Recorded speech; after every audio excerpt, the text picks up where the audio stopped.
Hi, friends. This is Wendy Harrop, and welcome to the Say Yes to Yourself podcast.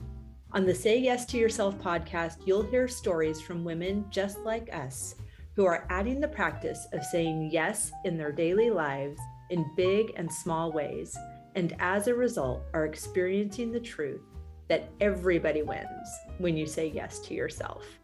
Saying yes to yourself is a graceful unfolding, an intentional becoming of the very best version of you. It is my hope that in these conversations, we are able to find our truth and be inspired and empowered to live our very best lives. I'm so excited to go on this journey with you, and I look forward to finding a bit of our own story in each other's.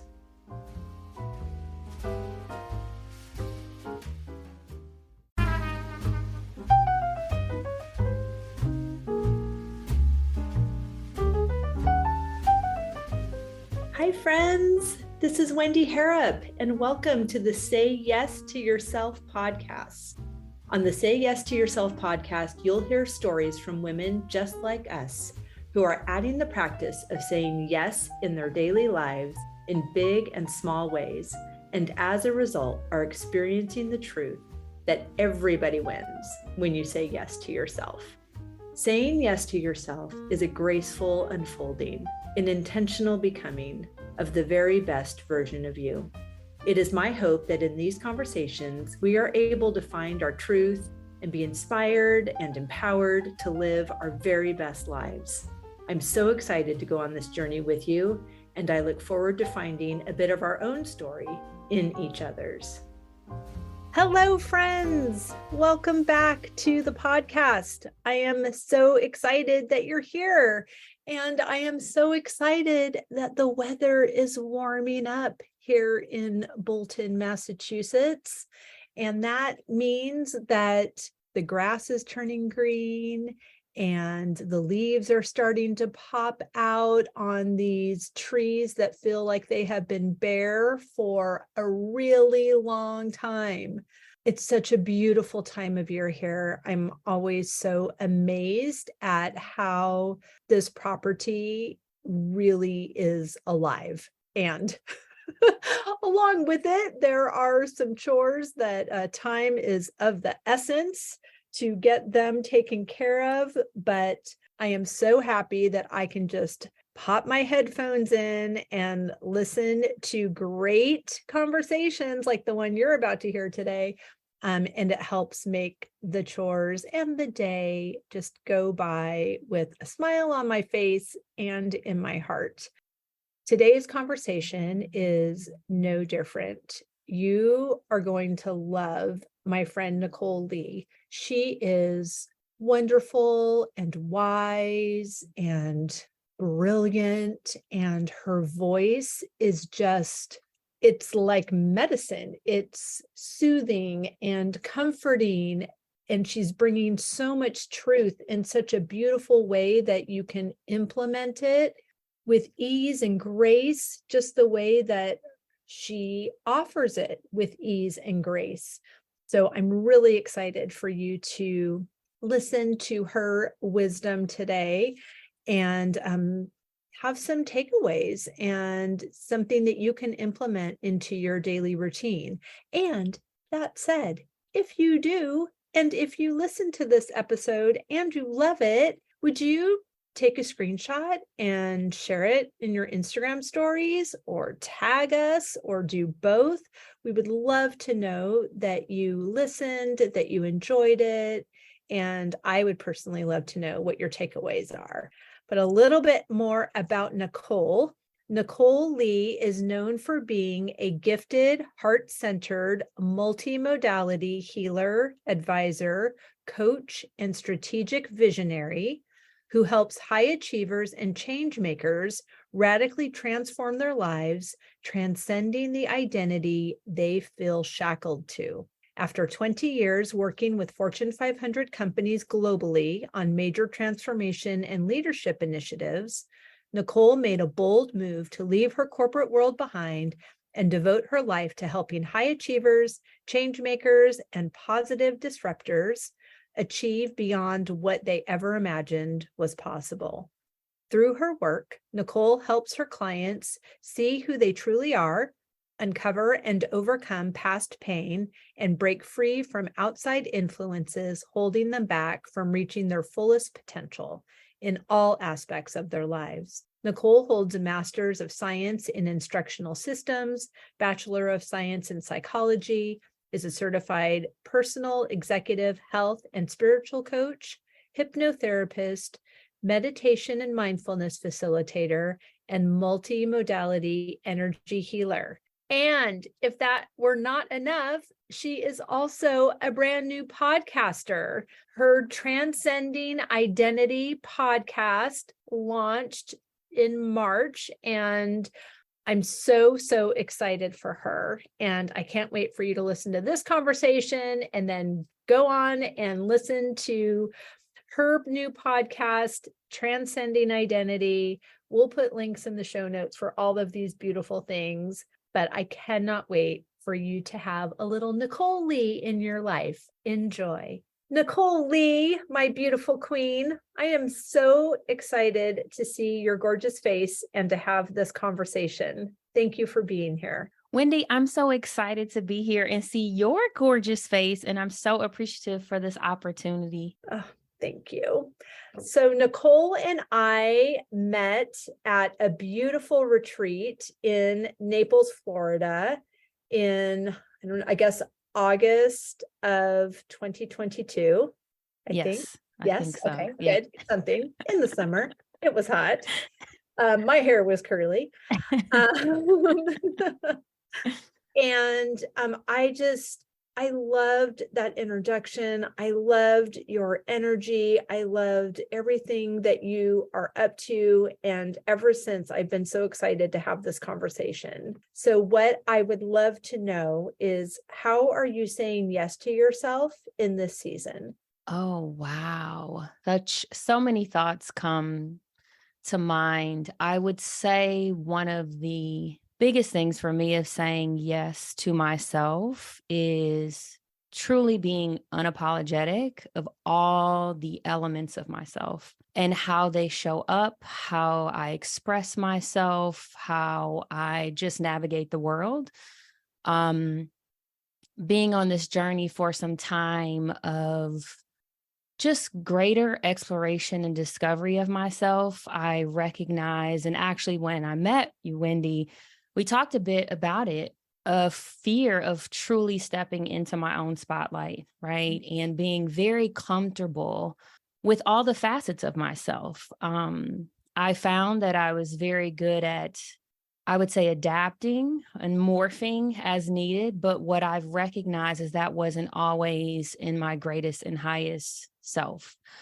Many times I adjusted who I was for the sake of wanting to be liked or understood or validated. And as a result, wasn't truly in my divine essence when doing that. And so I'm truly saying yes to me.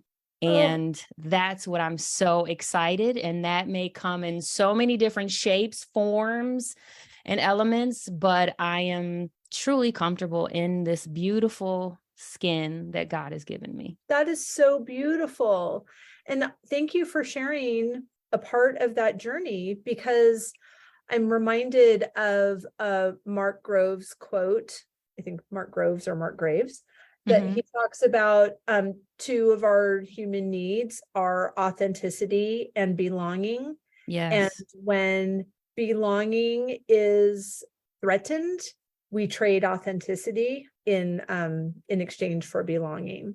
He says it much more eloquently than that.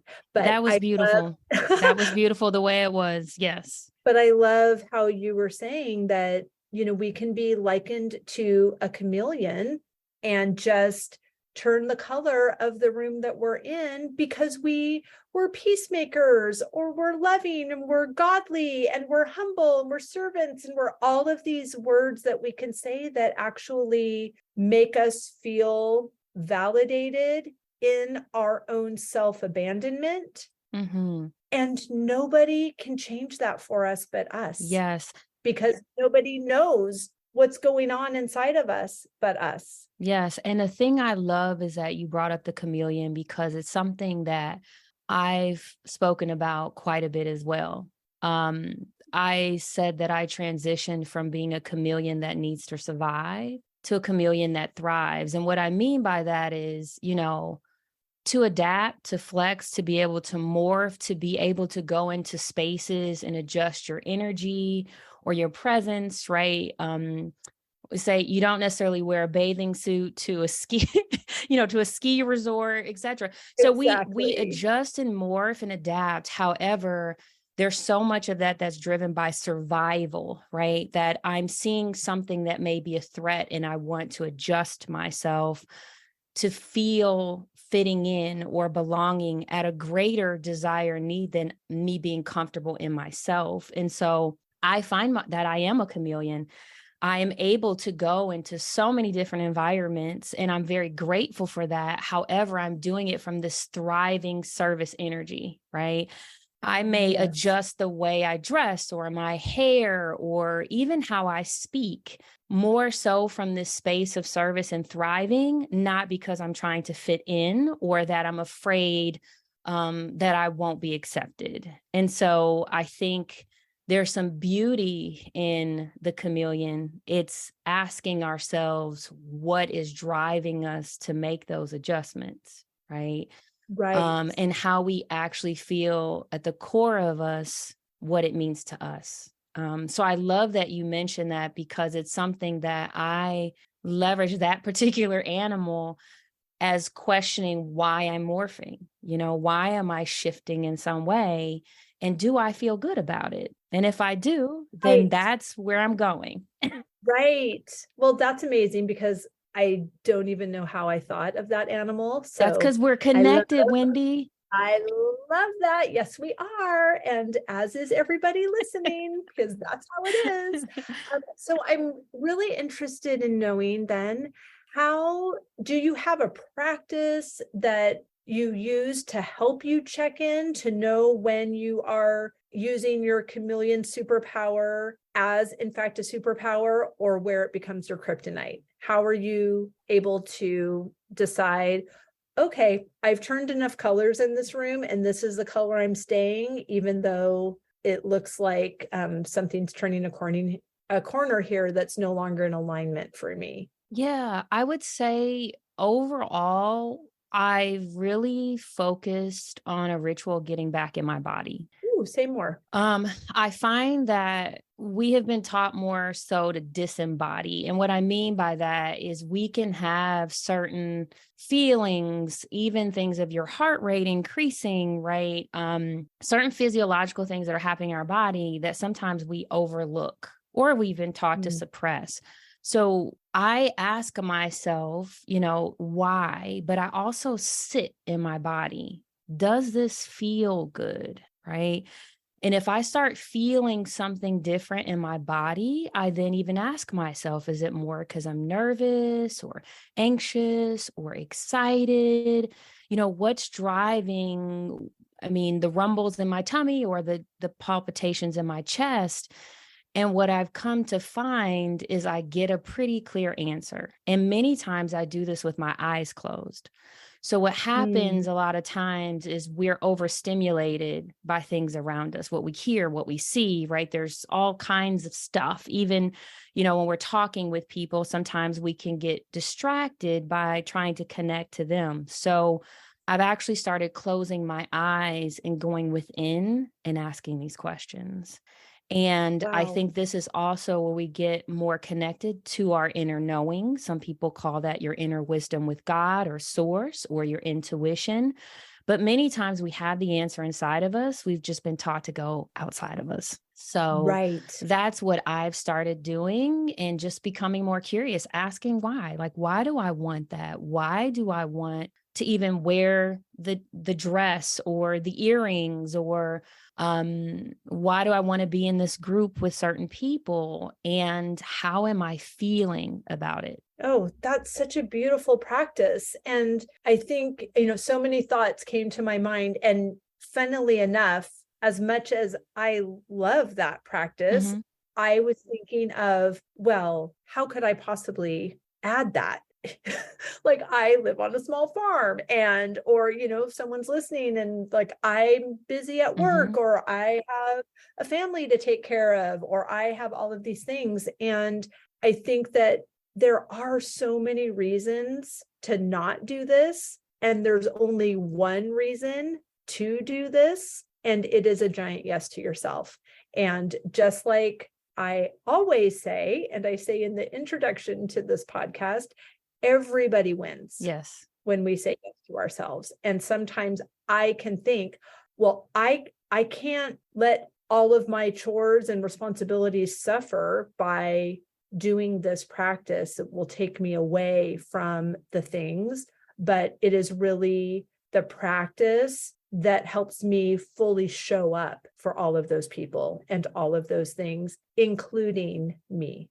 Yes, it's so beautiful. And what you share, Wendy, is so powerful as well, of just acknowledging that it may take time to get to a place that there's pure comfort in doing this in all of the elements of your life, and also acknowledging that anything that does not feel comfortable, we can convince ourselves that we don't have the time for it to occur. And that's actually a way for our bodies to remain safe, right? So we have this beautiful intelligence inside of us that is really trying to keep us from going into spaces that don't feel safe. And so what I would recommend for someone who's like, I have the chores, I have a family, I have a demanding job, I came from that world in consulting 24/7, right, on the clock. I would say start small. Small is big, right? So if you are making your cup of coffee, if you're a coffee person, I'm a tea person, right? Just putting the water in the kettle or the pot, or however you do that, taking that moment to take a deep breath and just center and say, why? If there's something on your mind, or why am I going to that party this evening, or that work event, or if you're on a beautiful farm, right, when you're feeding the animals, or your beautiful garden, just taking that moment of thinking of something, setting that intention of asking that question, right? I think just in this busy, crazy, overstimulated world, it becomes more challenging to actually feel like being still, even for 60 seconds, is actually a good thing, right? So that's just something that I've found for myself, but also recommended to clients. If you had 5 more minutes, could you wake up 5 more minutes earlier? Or could you jump off that meeting that's supposed to be 60 minutes, 55, and take the 5 minutes to sit with yourself and reflect, or ask why, or take a deep breath, or pull out a beautiful picture you have of someone you love.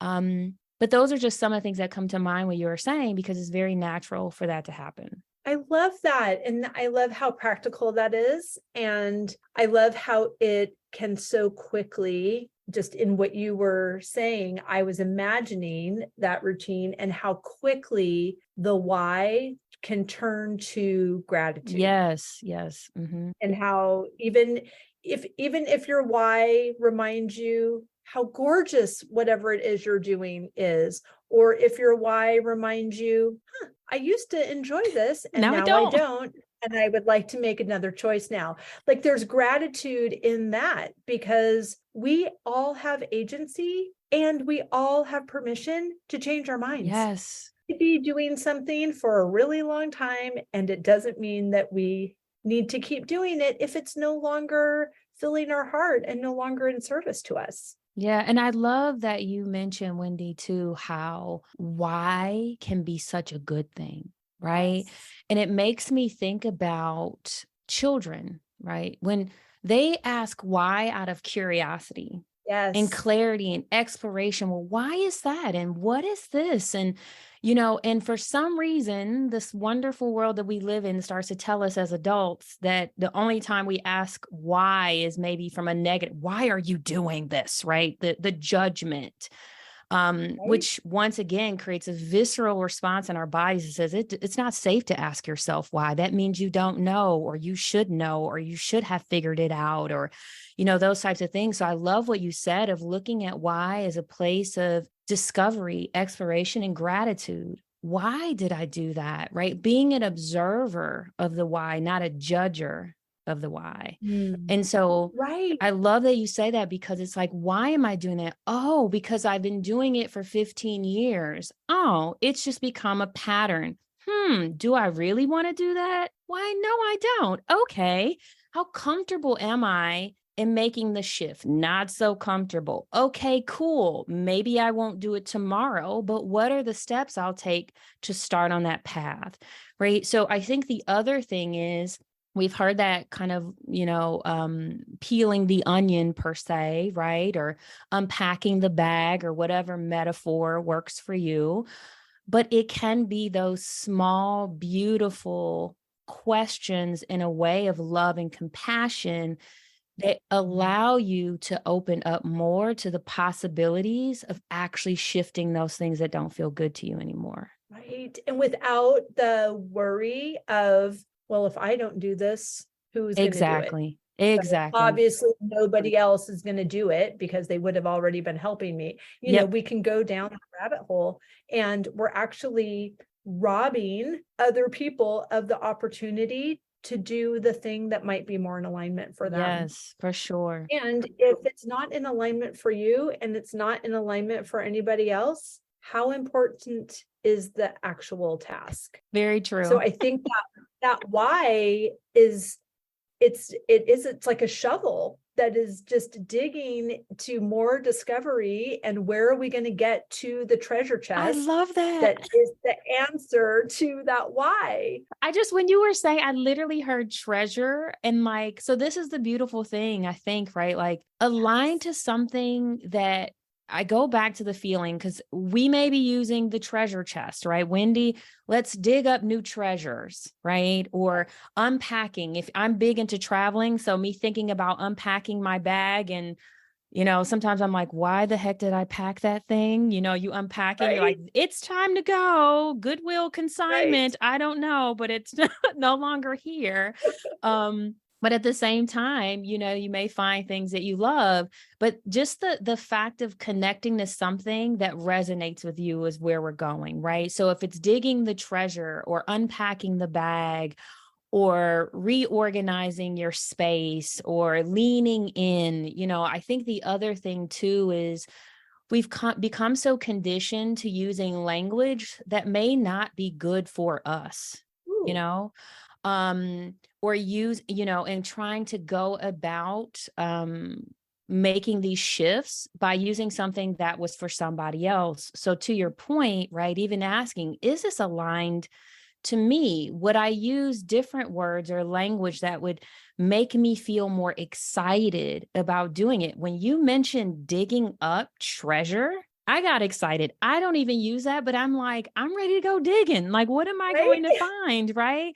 And it might look all dirty and, old, but I pull it up and I shine it off, and I find something beautiful inside of it. And I might find something it's time for it to be thrown away. I didn't even realize it was still that, still with me. Right. So I just think it's really beautiful, Wendy, that, that visualization, I think, is so important for us as women as well, of even amplifying that creative element in us. And from my experience, right, working in corporate America for over 20 years in consulting, and being tied to very more what I would say masculine energy, very target driven, goal driven, balancing your emotions, especially as women, right? If we're over emotional, whatever we want to call it, I'm using the air quotes, right? That I found that I wasn't leaning into that intuitive energy, the creative space, right? The visionary space, the flow space. So I think also as us as women, we all have different roles. So you may be in more of that creative space. But for those who have been struggling or challenged with that, I think this is a great opportunity to start to bring some of that play or creativity back into your life. You may find with the why that drawing or doodling helps expand that, right? Or speaking about it versus journaling. But I think the thing is what we've talked about is leaning into something that feels good to you and starting there, right? It Right. helps to then be able to get to some of the bigger, tougher things that still may be on your list. I love that. And I love just the beautiful, short trigger reminder of the word why. Yeah. I have a bit longer mantra that I started operating in a couple of years ago, that I am only available for what delights me. Love And that. that has been my question when someone asks if I can do something or if something is tasked to me, then I can ask myself, does that delight me?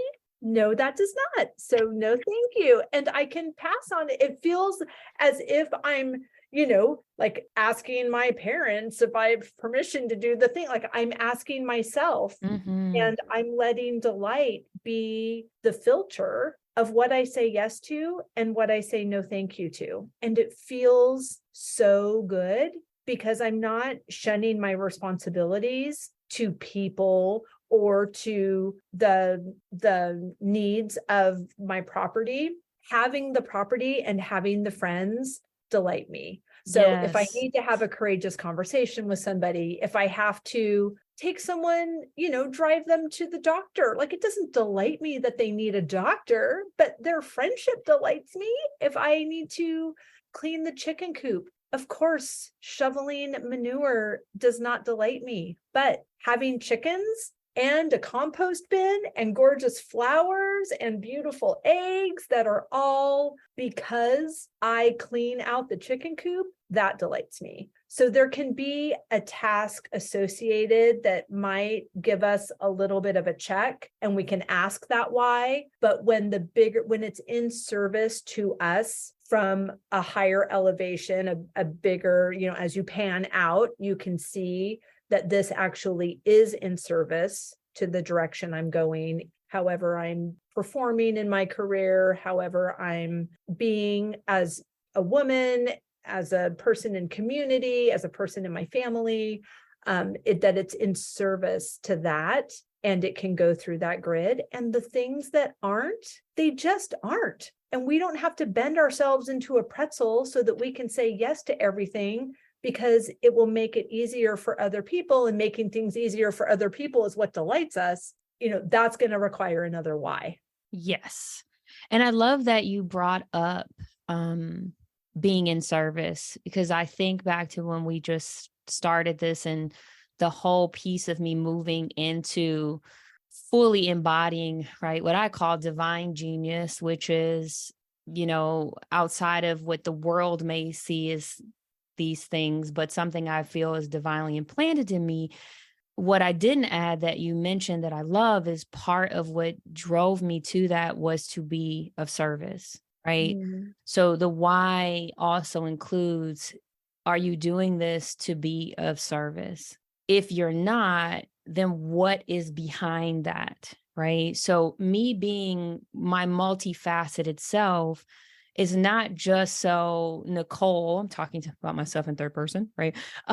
Just to be out here in the world living her best life, right? Which is part of it. But if Right. I'm not doing these things and I'm not being of service, if I'm not showing a certain side of myself that I believe is part of the service, then I'm not being of service. And to add to that, and I think what's really powerful is you get to decide, and this is what you were saying, everything that I've gone through in my life may be important, but it may not be of service, or I feel is of service to the world. So I may hold on to that, or I may find that it will be of service, but I get to decide when that part of me will show up. And I think this is the other part too, right? That as we go through this journey of unbecoming things, becoming things, reconnecting to things, that we still get to decide how much of the outside world or even people that we love are part of that. And I think sometimes it could be very difficult. And I know for me, that was something that was difficult for me, right? As I start to unpack so many things, how much of this do I really have to share, right? How much of it is necessary, or I believe necessary, tied to my calling to share? And so I think as you start to go through that journey, the questions get a little bit deeper, and you start to gain a little bit more comfort and confidence in making those decisions. And so I continue on that journey of what I want to share now and what may be shared later, but being very comfortable in my skin of making that decision and creating those boundaries. Because the other thing, as we know, as you start to make yourself more available, there are more questions that people have, or they may start doing their own little searching of information, So I think that's just something in that journey of agency that you mentioned is important for us to consider as women and be honored by that and be supported in that as well. That's so interesting that you mentioned the people that are on their own treasure hunt, but to see how they can expose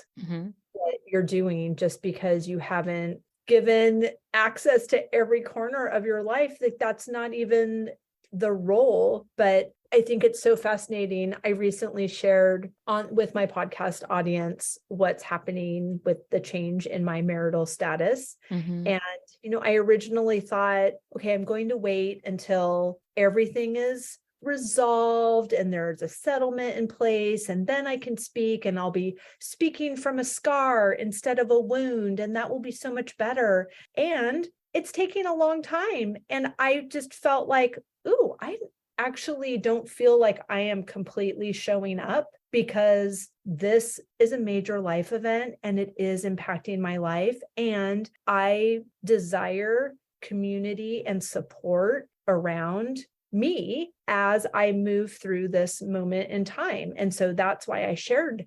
And I found it so fascinating, the difference between, in responses, the difference between curiosity and care.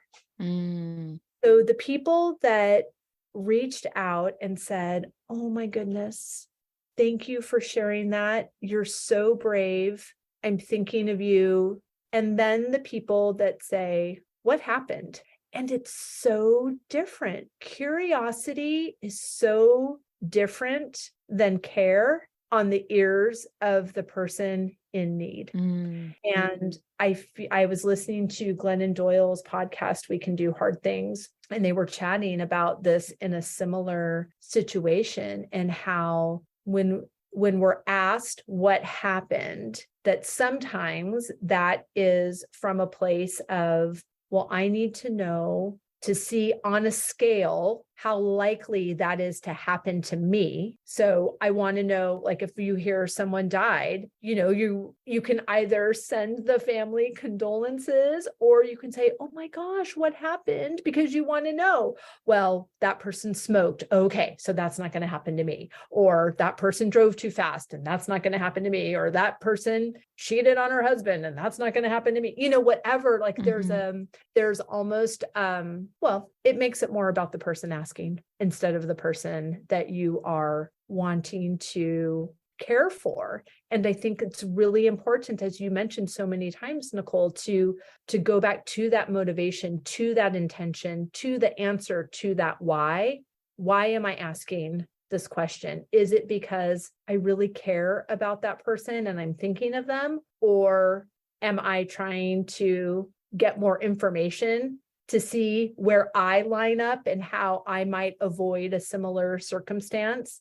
I actually had a person message me on Instagram before the podcast aired that shared that information, asking me, did you recently become a single mother? Because you don't ever talk about your husband and you don't wear a wedding ring. And that was it. And she doesn't follow me. She just like came in and asked me that question. And I just thought, wow, I didn't respond because that's the right thing. That was your boundary, right? Do not That was your engage. boundary. Do not engage.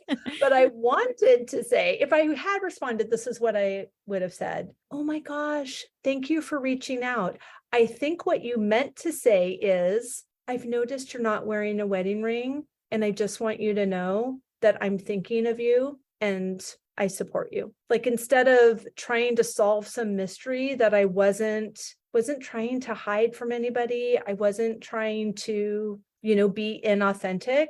It was just something that was happening to me. So I just think that our words are powerful, and our intentions are real. And I think that it's really important to acknowledge our intentions and make sure that our words are really in alignment for our desired outcome. Yeah. And there's a few things that, as I'm listening to you, right, of one, just like we were saying too, of like, I can create whatever boundary and I can communicate what I want to or not want to, regardless of how visible or appeared available I am perceived. And I think that, right, like that's one, I think particularly that, and I love the way you articulate it, because that was where I was, right? Of as I make myself more available or visible to strangers, right? Like, I mean, Right. we're people we don't know or whatever the case is.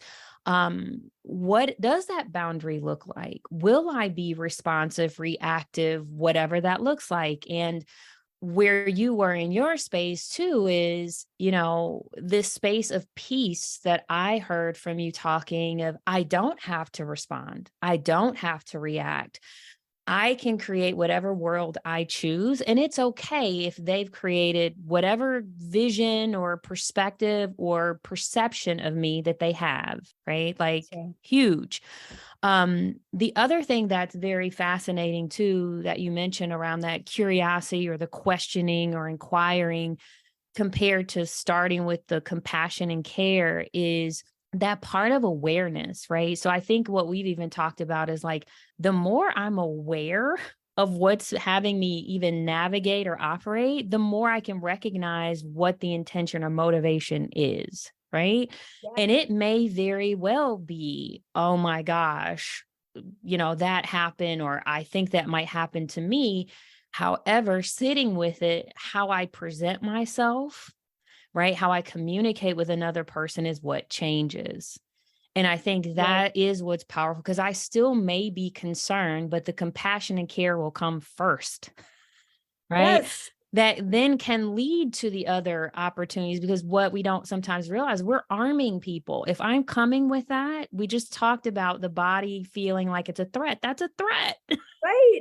I'm attacked, right? Like, whether that's illogical or not, the body's like, this is an attack. Shut down, right? So I just think that awareness of us recognizing that, and I do think this element of just pure compassion too, that I sense from even not responding to that person, is recognizing and like reframing what you said, of recognizing that person wasn't in that space.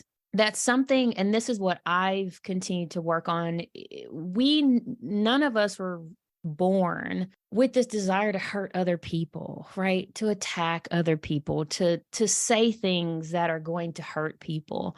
Along this beautiful journey of life we've been on, we've all experienced some painful things.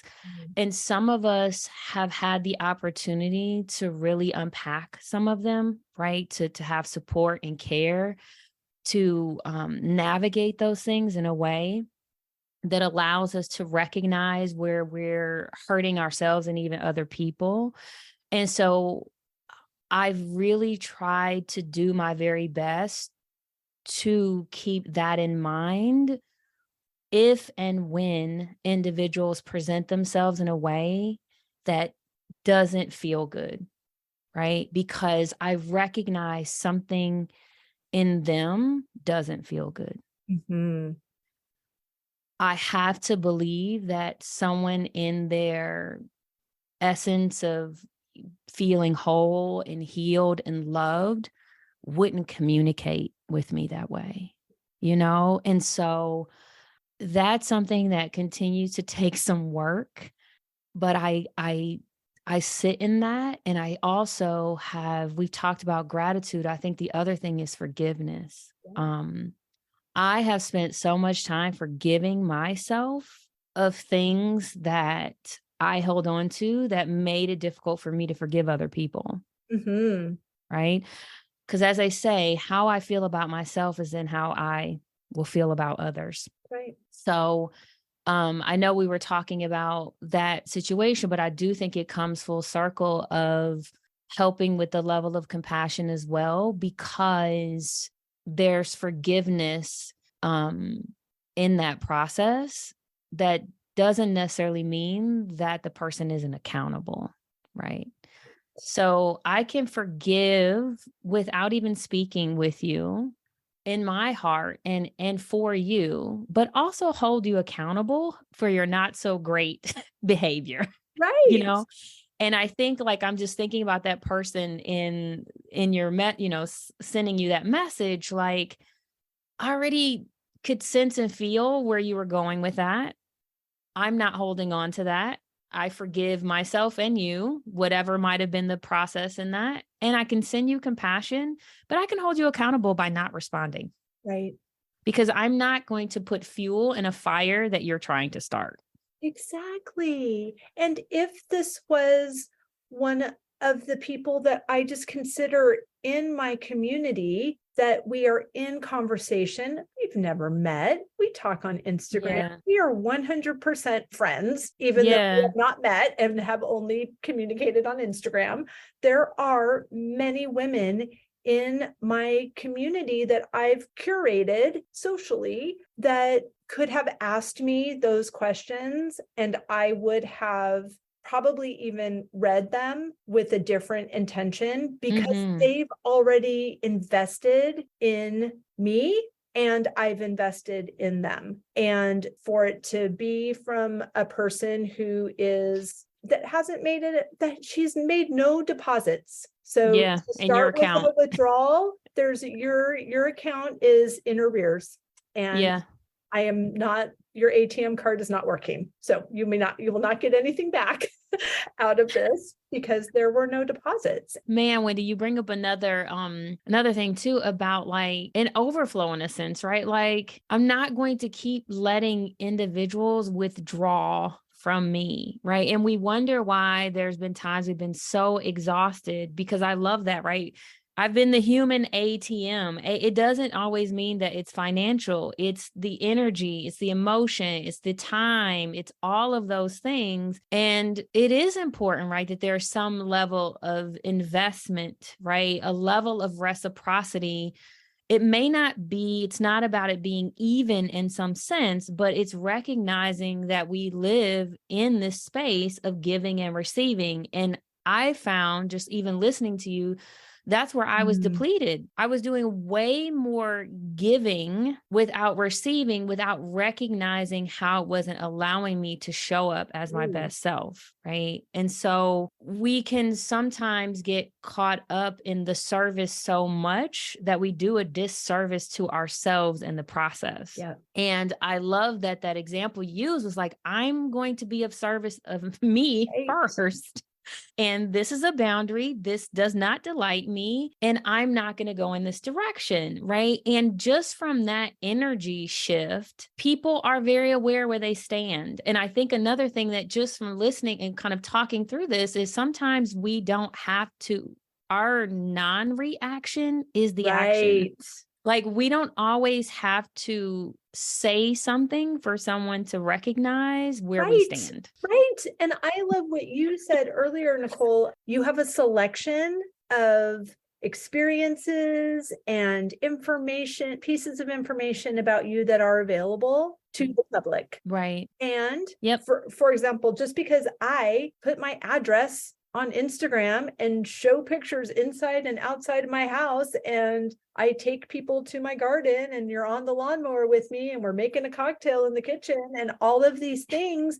And yes, I've invited you in. I have invited you in, and I'm so happy you're here. At the end of the party, you're going to need to go home. It's like, it's not just because I'm put myself out there on Instagram that now I'm not allowed to have a boundary, or that I am misrepresenting. If my dreamy barn life, my hashtag dreamy barn life, if there's an area of it that it's not perfect or dreamy, that I'm misrepresenting because I'm only showing the dreamy stuff. Well, yeah, of course I'm only showing the dreamy stuff. You don't want to see, but I'm not ever saying that there isn't other things. I love my life. I'm grateful for my life. There are lots of things that are not Instagram worthy, and I'm not going to put them there because I actually don't, that the access to that space is a smaller circle, and I get to decide who's in that circle for me. Not that anyone's saying that any of that's happening,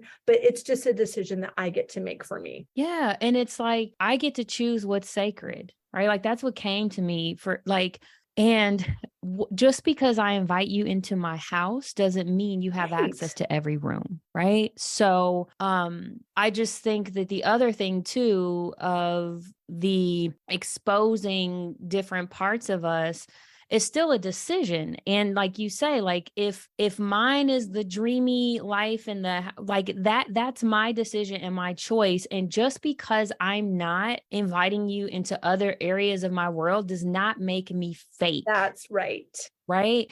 It does not make me disingenuine or inauthentic. I'm choosing that, and I'm choosing who has access to that. Right. And I think also as people in business now, if I'm a self-love coach and I'm not talking about elements of going through that journey, or that's a different story, because where I'm focused in and I'm talking about vulnerability, there may be a need to show some vulnerable aspects.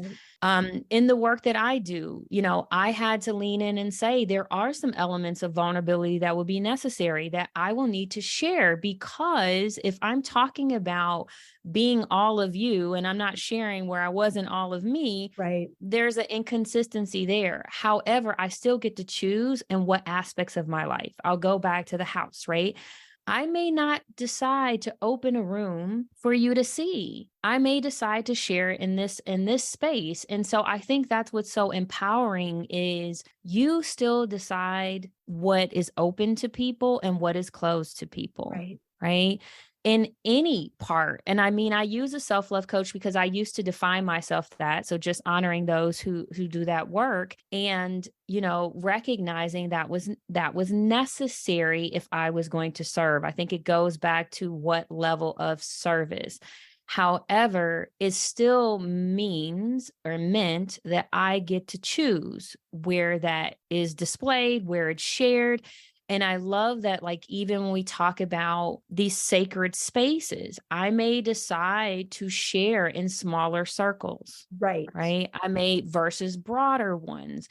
I may decide to do it with friends, family, whatever the case is. I think that freedom is the word that comes to me to be reminded of is I am free to decide what that is. And I think, Wendy, too, that you and I have been on a similar journey of I also need to ensure that I have people who respect, who support, and who are aligned to that. Because I think as we're talking, where some of the challenges have been for me and, friends I know and clients I've worked with is not having that support. Whether it's a community, whether it's part of a cohort, whether that's close friends that you really feel that you can start being free, right? It becomes very suffocating, debilitating at times, and also very lonely if you don't have that. I think that's so important. It is identified as weakness to need others. And that's just a lie. It's a lie. And please don't believe that lie anymore, because there is strength and there's camaraderie, and what is most personal is most universal. And you are not the only person, sweet listener, that is going through something hard, and you have agency to curate the community that you desire, the community that delights you, and to be available to that community and to make yourself available and known to that community as well. And in the process, grow and heal and rise together, and you'll never be the same in the best way possible. Yeah. And I would add to that too. These are the spaces where it may feel overwhelming. And so even finding the one person to start with, if that person's a therapist, a counselor, a coach, some extension of something, because I think of some people who have been in environments where they did take the full leap and they were hurt by it, right? And so for those of you who've said, you know what, I've tried the communities, I've tried the cohorts, I've tried a group, I tried all different types of things and it didn't feel good. And it's part of the reason why I'm to myself now, right? I would invite you to perhaps sit, and if there's that one person that can be there for you to help you start opening up. And many times that for people, it is a therapist, or, if you're part of a church or something, someone that you have some level of trust, and starting to rebuild that ability and desire to be vulnerable, to be open, and to start to expand to the levels of community. And I feel for you deeply, because that's where I think it also becomes challenging to do some of the things we talked about today. So if you've had individuals close to you that have told you you can't, or you're weak, or the creative side of you will never make you money or never make you happy, or you're not smart enough, or whatever it is, many of the things of what we believe about ourselves is because someone said it to us, right? And we believed it because it came from someone that had enough connection to us that we trusted the words that they said. So I just acknowledge women, all people who are in that space, to continue to be resilient and have the courage to try again. And so, I'll just reiterate, finding the one, and even if it's calling an 800 hotline, or there are many around, there's a crisis text line that you can text out to, just to start feeling seen, heard, and loved by someone, to start rebuilding that inside of yourself, I think is also important to share. That's beautiful. Thank you for that invitation. Now, Nichole, you mentioned that you were calling yourself, identifying as a self-love coach. And are you transitioning from that, or what are you up to? What goodness are you up to? What if someone says, I want Nichole to be my person? What would that look like? Yes. And so I've gone through several different iterations of what I call myself, which Welcome is to the club, queen. Yeah. And that's the other thing, right? Reinvention, recreation, evolution, whatever your word, transmutation, manifestation, all of them. Right. I just heard someone say she's not calling it a midlife crisis. She's calling it a midlife chrysalis. Yes, a chrysalis. I love it. Whatever that is for you. So, through this evolution, and just to back up a bit, so I mentioned being in corporate for some time. So I was in business management consulting for 20 plus years, traveling the world, supporting large scale transformations for organizations and people, and took the leap into going into coaching, healing work. And so through that evolution, as I was learning to love myself more, I focused on being a self-love coach, right? It just felt very much aligned. As I continued to evolve and grow and learn and expand, I've recognized that really what I provide is safe spaces for individuals. And so when we get in a space of safety, then our body, our mind, our spirit can be disarmed, that we can get into exploration and discovery of who we are, and start to unfold or unpack, right? Or find the treasures in ourselves to get back to who we are at our core essence. And so I am now positioning myself, and what I am out in the world, I'm a confidant, advisor, and strategist. And what that means is I'm a safe space for us to have conversation, right? And what I found is many of my clients are high performing, celebrity, certain backgrounds where performing or being the thing is always what everybody wants from them. And so having a safe space just to be is what they desire. With that, though, I have some tools and I have some skills. So if you need advice, right, or you need support in strategy and figuring out what that looks like for your life, your business, your career, I provide that as part of that, right? If you need someone to support you in healing from an energy healing perspective, mindfulness, I support that. So that is what I'm up to now. I've expanded how I support. And that includes things like self-love, right? But that's just one element of what I provide. Oh, I love that. Thank you. And you have a podcast about to launch and Yes. all sorts of goodness.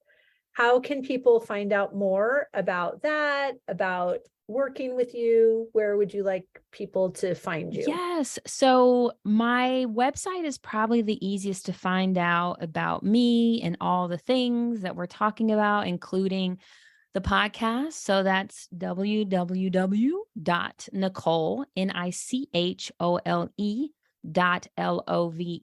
Yes, the extension is love.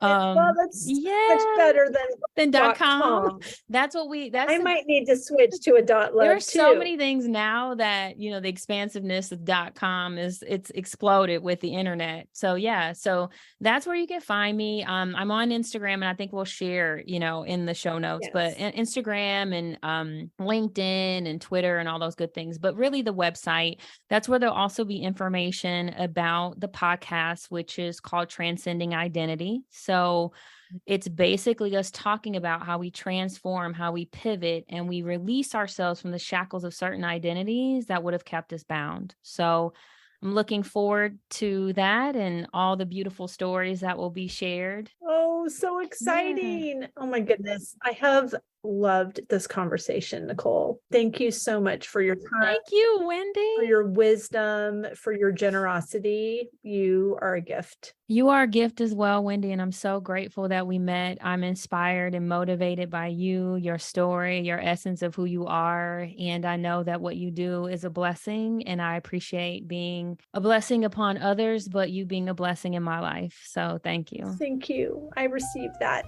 You're a treasure. I'll see you soon. Bye. I hope you enjoyed that conversation as much as I did. As always, any links or notes mentioned can be found at phineaswrighthouse.com in the podcast section of our site or in the show notes below. And if you haven't connected with me personally, come find me on Instagram at phineaswrighthouse and let me know you listened to this episode. I'd love to get to know you. Thank you for sharing this time with me. I know your days are full, and I'm really grateful that you chose to spend some of your precious time right here. Be sure to subscribe to the podcast so you don't miss any of these delightful conversations. I'll see you next week.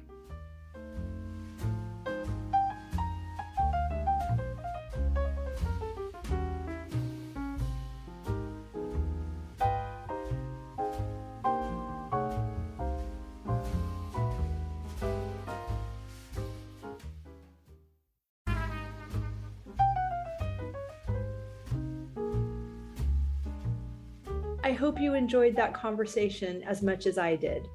As always, any links or notes mentioned can be found at phineaswrighthouse.com in the podcast section of our site or in the show notes below. And if you haven't connected with me personally, come find me on Instagram at phineaswrighthouse and let me know you listened to this episode. I'd love to get to know you. Thank you for sharing this time with me. I know your days are full, and I'm really grateful that you chose to spend some of your precious time right here. Be sure to subscribe to the podcast so you don't miss any of these delightful conversations. I'll see you next week.